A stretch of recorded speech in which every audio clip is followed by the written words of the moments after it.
Empezaremos este 10º episodio comentando un texto dedicado exclusivamente al cotillón. Su título, Teoría del cotillón según Cellarius, con la explicación de 30 figuras distintas por Casimir Martin y Bessières. Es una primera edición de 1872 y está dedicada al señor Paul Miarteni, de La Habana. Seguiremos con un popular baile de la época, la Nouvelle Danse américaine de Sir Roger de Coverly. El maestro francés Desgat proporciona las instrucciones para bailarlo y la partitura que las acompaña la firma Philippe Stutz. Un folletito muy pequeño de pocas páginas y papel fino nos proporciona, sin embargo, entre la lista de danzas de salón que ya hemos visto, un breve capítulo sobre la danza cubana. Editado en La Habana en 1881, servirá de puente de entrada a los comentarios de los tratados de danza editados al otro lado del Atlántico que posee la Biblioteca Nacional de España. La valiosa colaboración de las investigadoras Raquel Araña y Alexandra Canaveira contextualizará estos tratados aportando una visión sobre las influencias de ida y vuelta entre distintos países en la danza social de la época. Este interesante contenido después de la entradilla de presentación. Estamos en la Biblioteca Nacional de España, una institución fundada oficialmente por Felipe V a finales de 1711. Entre todas las joyas que atesora, yo estoy interesado en un bloque muy especial, los tratados de danza que custodia. Te contaré cuáles son los más emblemáticos, cómo llegaron a sus fondos, cómo se conservan, y reviviremos la historia viendo la importancia que sus autores tuvieron haciendo danzar a reyes y nobles en las cortes de Europa. Acompañadme.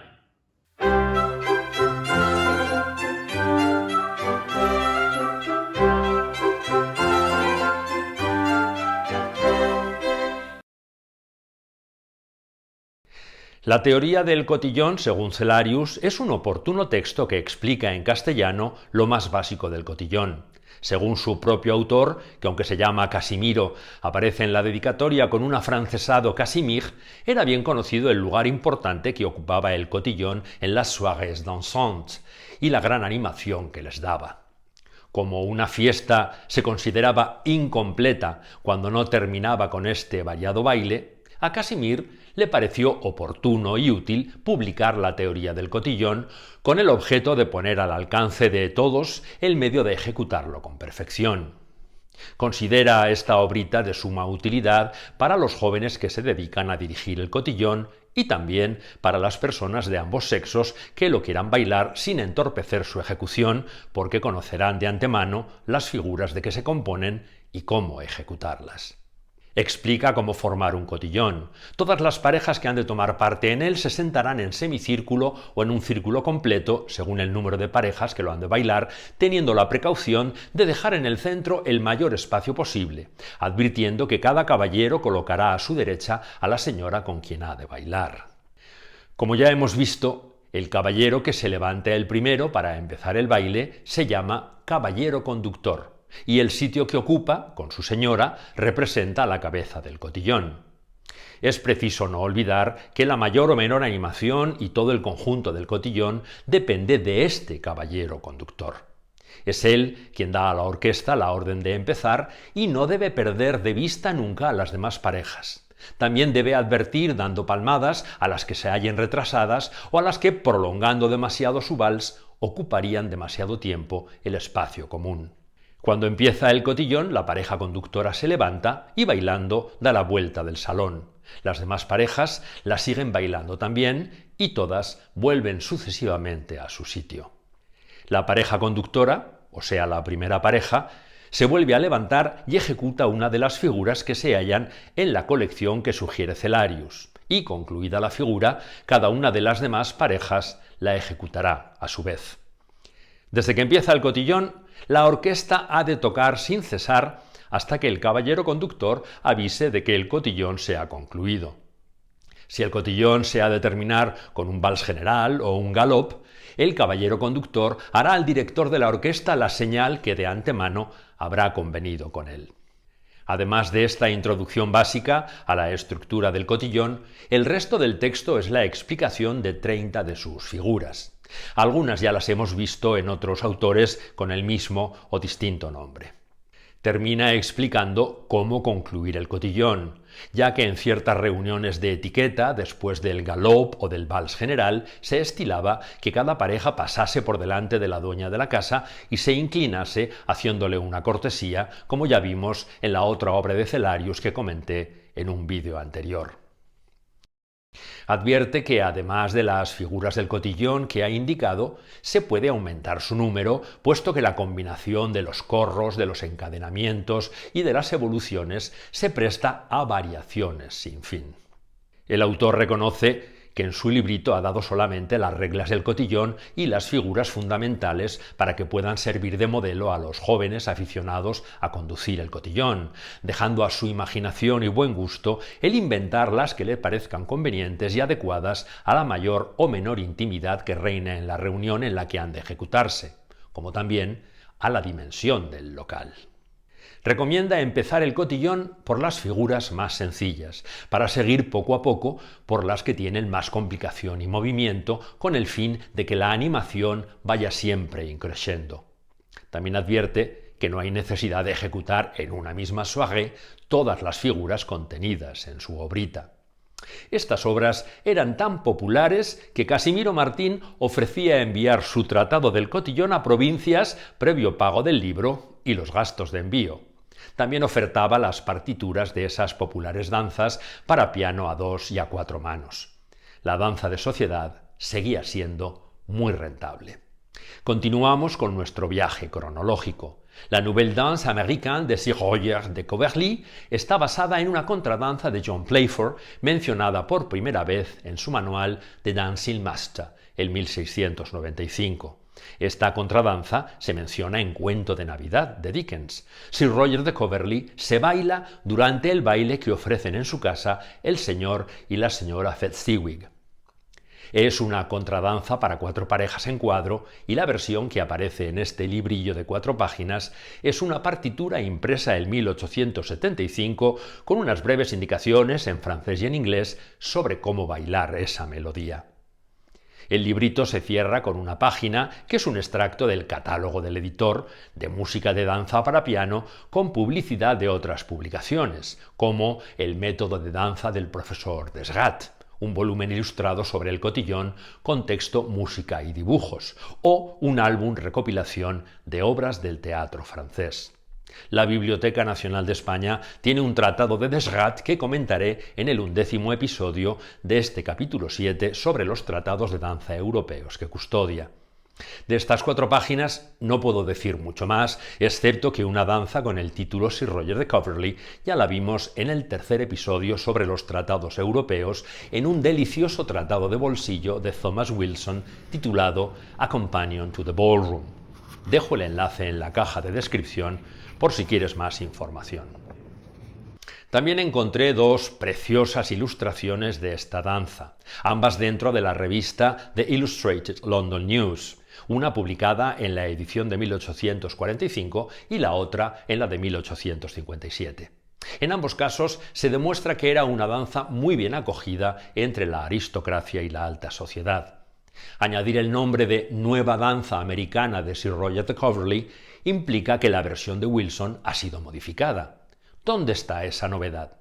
Los primeros cruces de las parejas situadas en los extremos de la alineación son los mismos, pero donde en la versión antigua la dama de la cabecera de la línea hacía un paso de alemanda con el caballero del final, en la nueva se sustituye por el paso espalda con espalda. El siguiente paso, donde la pareja de cabecera se cruza y va desplazándose hacia el final, entrelazándose con figuras de 8 con el resto de parejas que se mantienen en su puesto, se cambia en la nueva versión por un paso más simple. La dama y el caballero de cabecera giran hacia el exterior de la columna, yendo hacia el final, seguidos la dama por las damas y el caballero por los caballeros. Este cambio hacía la danza más ágil al no tener que esperar toda la columna a que cada pareja por turno hiciera su recorrido de 8 hasta el final. De hecho, Wilson ya previene que si la columna de participantes es muy larga, esos cruces en 8 no se hagan con cada pareja, sino cada 2 parejas, para disminuir la espera del resto de los participantes. El final de esta figura permitía que la posición de la primera pareja fuera desplazándose hacia el final de la hilera.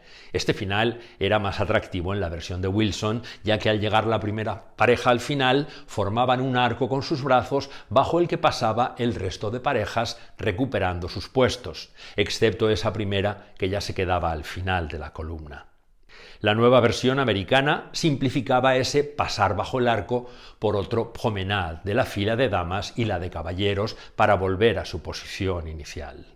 No es infrecuente esta simplificación de los pasos en los bailes de sociedad. Ya hemos visto autores que se lamentaban del bajo nivel técnico y falta de respeto por ejecutar los pasos más difíciles que se iba extendiendo por muchos bailes públicos. Los maestros de danza, para no perder ventas, registraban en sus tratados todas estas novedades. Algunos descargaban su mala conciencia con justificaciones, mientras que otros asumían el poder del mercado y la competencia y la recogían sin más.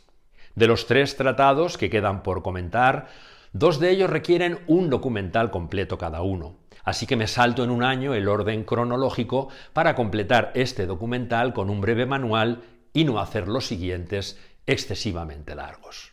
La Biblioteca Nacional de España posee un pequeño tratado editado en La Habana en 1881 titulado Teoría del baile.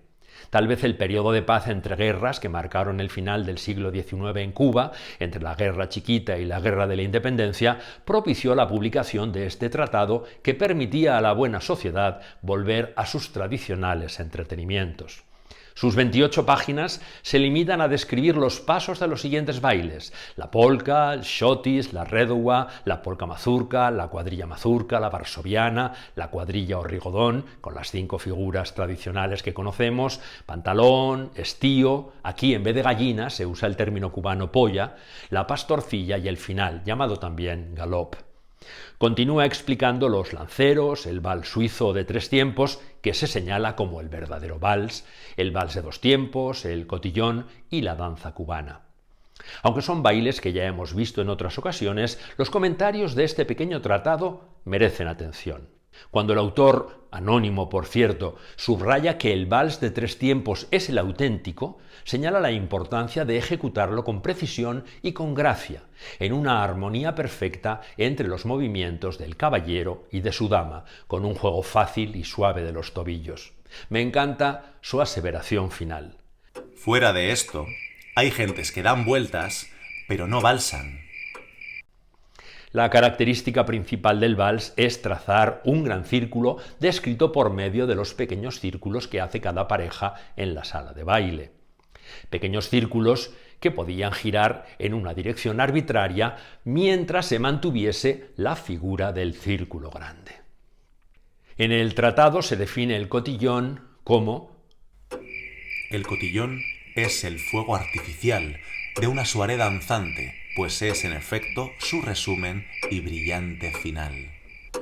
Ya hemos visto al hablar de este cierre de un sarao que los diferentes géneros de baile se mezclaban y variaban como los fuegos que se cruzan de los cohetes azules y rojos, como bombas de oro y plata que una invisible mano hace aparecer por encima de las cascadas de llamas estrelladas.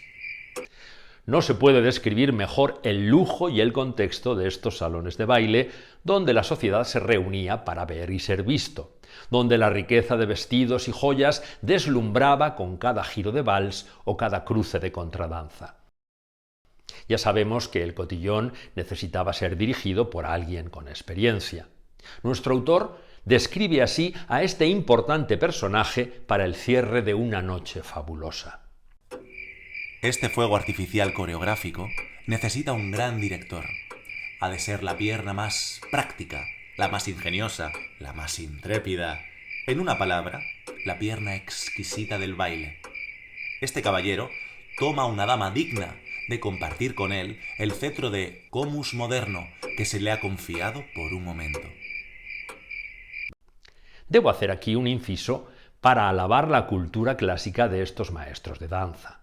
Todos ellos, desde el barroco, han insistido en que un buen maestro de danza debería tener conocimientos artísticos y culturales que complementaran y enriquecieran su labor.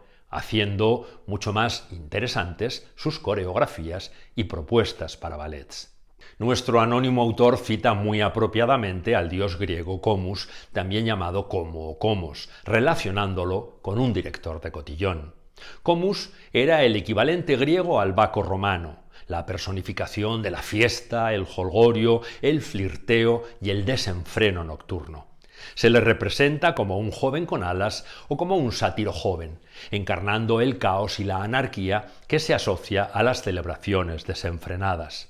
El personaje de Comus aparece en la ópera ballet Le Fête de Paphos de 1758, compuesta por el violinista y compositor francés Jean-Joseph Cassanet de Mondonville.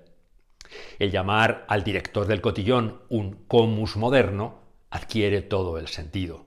A él le correspondía hacer durar ese gran final mucho tiempo y de una manera hábil y agradable.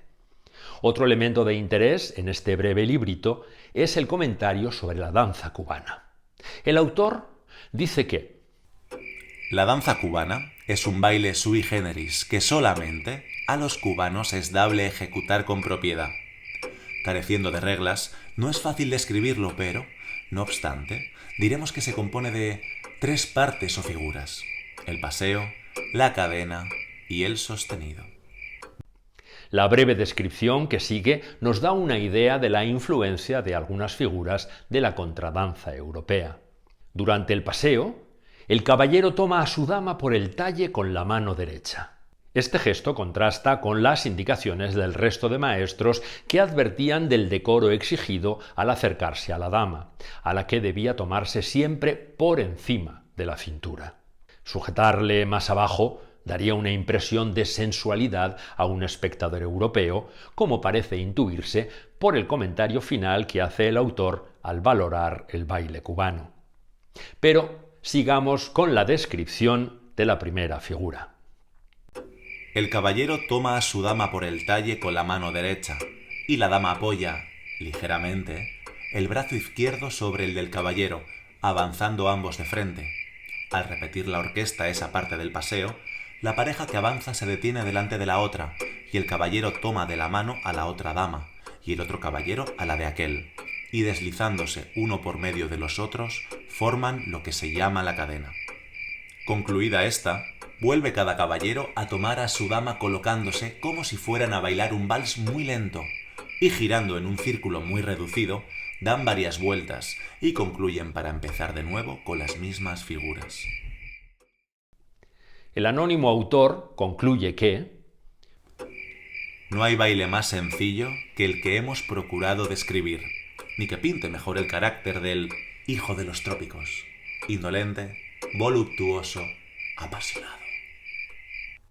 Es este comentario lleno de clichés el que me ha hecho suponer que el autor de esta obra era español, hipótesis que creo se confirma con el comentario final de nuestro autor, eso sí, lleno de respeto.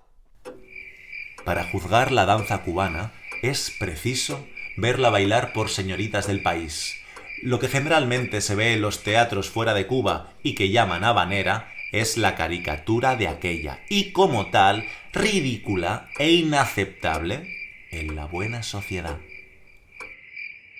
En su última valoración escribe: es incuestionable la influencia que ejerce el clima sobre las costumbres, y a esto se debe, sin duda, la preferencia que se da a la danza en un país tan cálido, donde todo movimiento violento hace difícil la respiración y causa sumo malestar. Este comentario me recuerda al de Moreau de Selmery sobre las danzas de otras partes del mundo, que en su ensayo de 1801 de la danse escribe sobre las naciones coloniales. Lo vimos en el segundo episodio de los 3 que forman el capítulo 3 dedicado a Francia. Dejo el enlace en la caja de descripción. Recojo el comentario de Moreau de Selmery en la línea del de nuestro anónimo autor. Escribió que son los países más cálidos los que están hechos para la danza, pues en ellos se convierte en pasión. Seguimos en los países cálidos. La Biblioteca Nacional de España custodia un tratado de danza en portugués editado en Brasil a finales del siglo XIX. La investigadora y maestra de danza Raquel Araña y la bailarina e investigadora Alexandra Canaveira nos ponen en contexto. Brasil, século XIX, Rio de Janeiro. A corte havia recentemente se trasladado para o Brasil. Então, o Rio de Janeiro passou a ser a capital do Império Português. Com a vinda da corte, trouxeram seus costumes, seus gostos, suas danças. E é por isso que nos jornais da época começamos a ver muitas notícias de aulas de dança para a sociedade. É claro que era para a sociedade dos brancos, né? da aristocracia ou da burguesia que emergia. Mas também começamos a encontrar publicações de manuais de dança como este. Desde 1845 até mais ou menos 1890, temos vários manuais de dança. Este é o mais conhecido, se chama Novíssimo e Completo Manual de Dança, Tratado Teórico e Prático das Danças de Sociedade, do autor Álvaro Dias Patrício. Este tratado brasileiro, publicado nos finais do século XIX, no Rio de Janeiro, é um trabalho conjunto de um editor livreiro com ligações a Paris e o professor de dança Álvaro Dias Patrício, que aproveita esta obra para fazer publicidade às suas aulas, como é costume.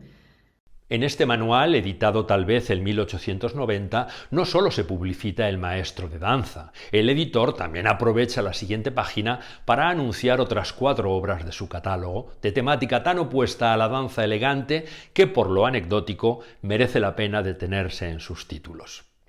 El jardinero brasileño, la cultura de las abejas, tratado práctico y completo de apicultura, Manual del gallinero, arte de mejorar y tratar a las gallinas y demás aves domésticas, y por último, tratado completo sobre el cerdo, acompañado del anexo El charcutero nacional. Pero volvamos al tratado. Álvaro Díaz Patricio declara en su introducción que su manual no es más que una recopilación de todo cuanto de mejor se ha escrito sobre el arte de la danza. É um manual sobre as danças de sociedade desta época, uma obra volumosa e muito completa, um tratado teórico e prático, como o título indica, com um esboço histórico, noções detalhadas de música e informações preliminares sobre a utilidade e as regras da dança. Inclui ainda no final um vocabulário dos termos franceses mais usuais na dança.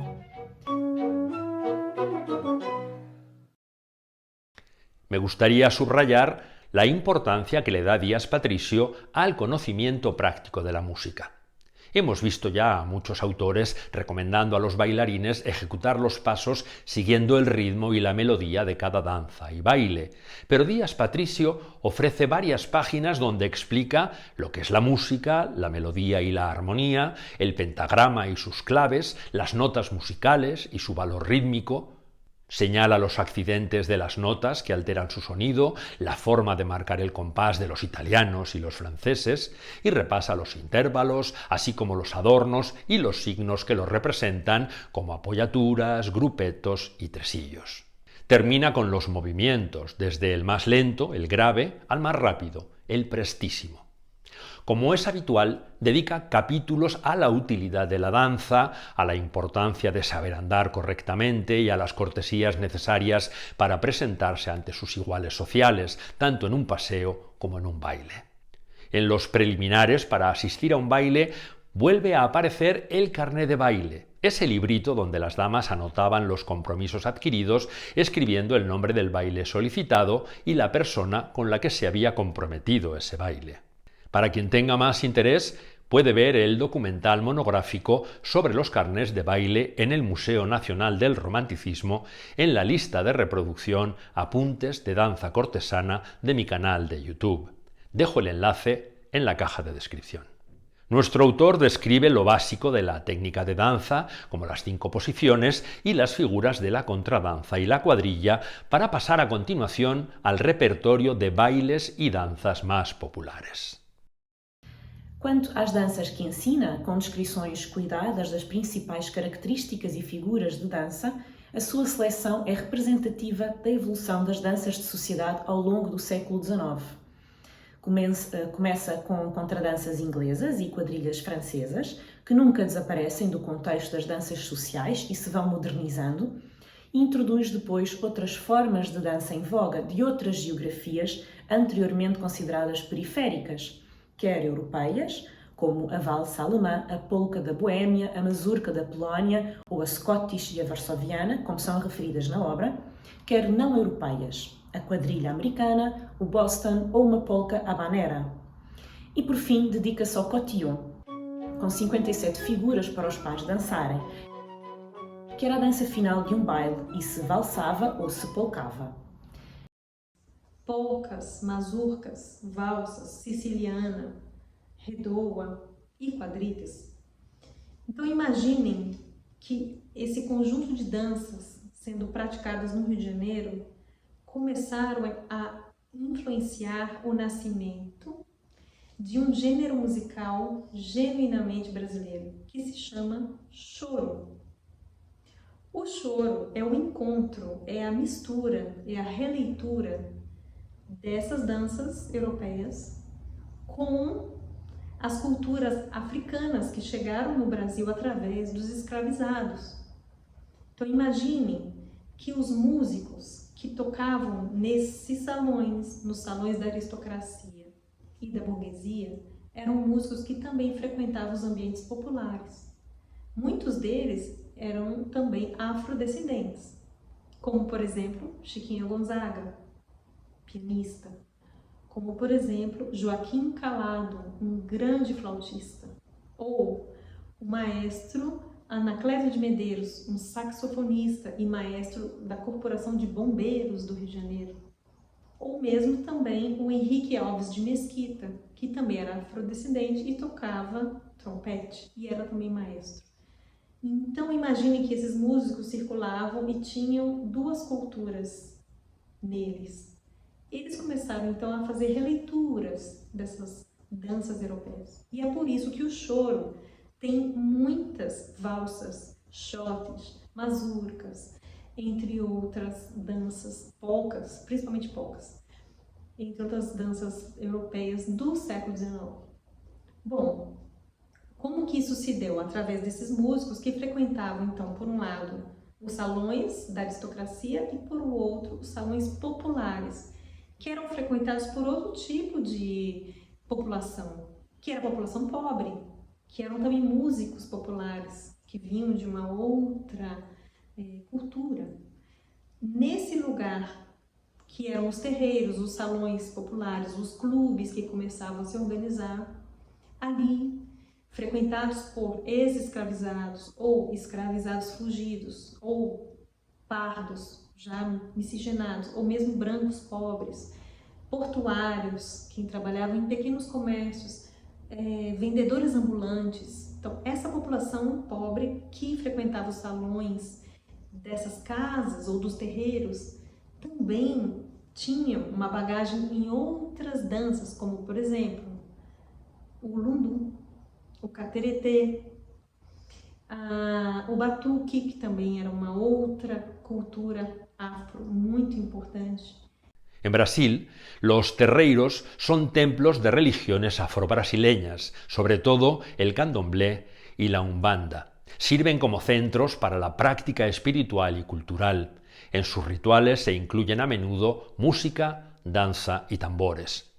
Los terreiros fueron espacios de acogida, apoyo social y resistencia cultural para la comunidad africana.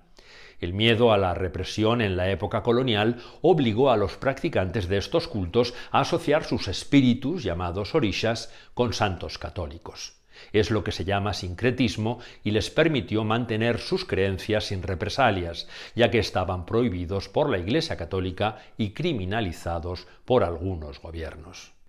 Sobre el lundú, que cita Raquel, podéis encontrar información en el episodio 4 de este capítulo 7 sobre los tratados del siglo XIX. Ricardo Barros, bailarín y maestro luso-brasileño, nos lo explicaba y ofrecía su reconstrucción del lundú. Tenéis el enlace en la caja de descripción. Sobre el baile catereté, os dejo en la bibliografía un interesante artículo de Juliana Pérez sobre su origen indígena jesuítico. Respecto al batuque, era un término general que agrupaba distintas prácticas afro-brasileñas del siglo XIX como música, danza y religión. Como música, era una ceremonia basada en un círculo de tambores. Era además una danza ritual para los orishas y fue también un juego de lucha tradicional brasileño donde solo se podían usar las piernas para atacar y defenderse, que se desarrolló en la primera mitad del siglo XIX por esclavos africanos que fueron llevados a Brasil. Algunos de los movimientos del batuque se adaptaron a la posterior capoeira, aunque el deporte original está extinto. Então, esse Rio de Janeiro, que tinha essas duas caras, passou a ter um encontro delas, através desses músicos que circulavam de um lado para o outro. Assim nasceu, por exemplo, uma das danças brasileiras mais conhecidas na época, que se chamava machixe.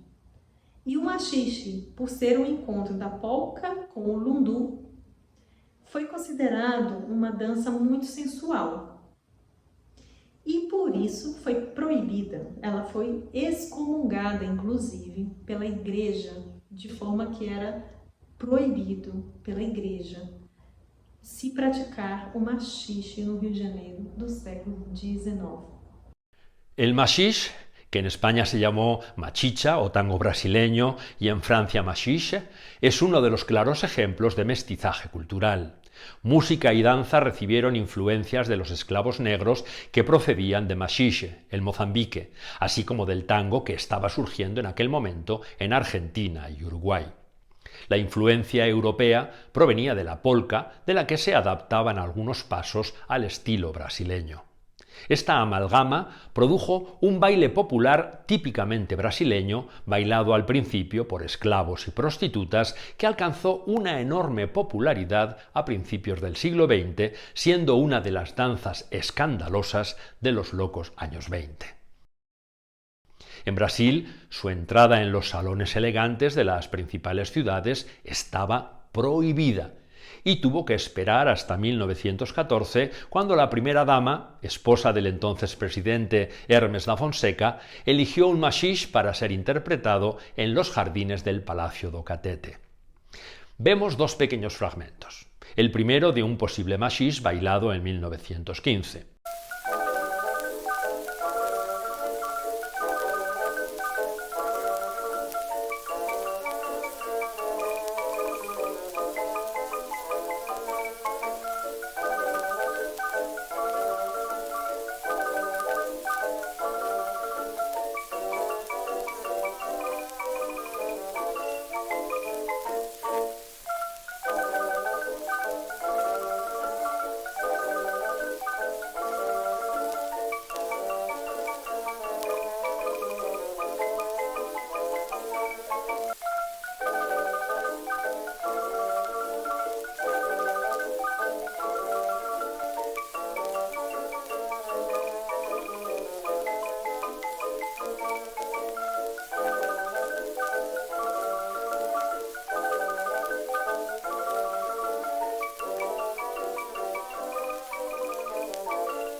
El segundo, de un machixe bailado en 1914 por los bailarines profesionales Vernon Castle y su esposa Irene.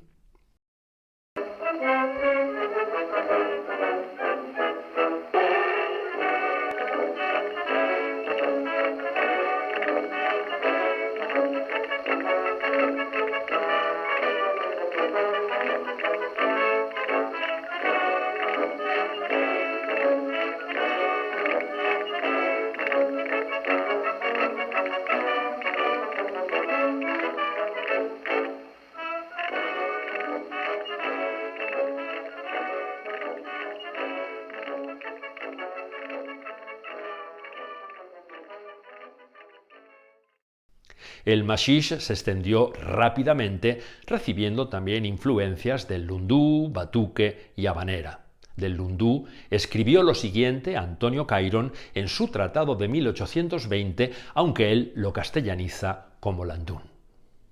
Baile portugués de un tiempo ternario, que no consta más que de algunos pasos rastreros y otros tantos movimientos del cuerpo que no tienen dificultad alguna y son algo descompuestos. El que baila se va acompañando y marcando el compás con ciertos castañetazos que dan los dedos unos contra otros. Le dan varias denominaciones al landún, según el movimiento más o menos acelerado que toma su compás, diciéndose landún llorado, meneado y otros, los cuales prohibió el gobierno que se bailasen en el teatro el año de 1814. Como veis, el escandaloso mashish tenía influencias del lundú, otro baile prohibido. Este mestizaje queda muy claro en el choro del que nos hablaba Raquel Araña. Então, se vocês procurarem sobre choro, ouvirem obras de choro, vocês vão ouvir muitas valsas, xotes, tangos, e entre tantas outras habaneiras, mazurcas, porém com sabor brasileiro. Esta genealogia de danças é paradigmática de uma nova vivência da prática social da dança, fruto de uma cultura urbana, cosmopolita e moderna, e em que o modelo europeu já não é central. Serve de referência, mas o gosto pela novidade de outras formas de dança tem já o seu espaço na tratadística de dança. En nuestro viaje por los tratados europeos del siglo XIX, hemos saltado el océano Atlántico para encontrar los bailes de sociedad del viejo continente macerados en los nuevos estilos, música y pasos de raíces africanas y brasileñas. Pero en nuestros últimos episodios de la serie, la cronología nos obliga a volver a Francia con dos tratados custodiados en la Biblioteca Nacional de España: el texto de Desrat, que ya os avancé en un episodio anterior, y el tratado de Eugène Giraudet. El texto de Desrat, de 1890, contiene la teoría y la historia de las danzas antiguas y modernas, pero añade todas las figuras más novedosas del popular cotillón para competir en el mercado de los manuales de danza. El tratado de Giraudet se describe como la única guía completa aprobada por la Academia de la Danza de 200 danzas diferentes ilustradas con 500 dibujos y figuras explicativas. Veremos si es cierto en nuestros episodios 11º y 12º de esta serie sobre los tratados de danza de la Biblioteca Nacional de España. Hasta pronto.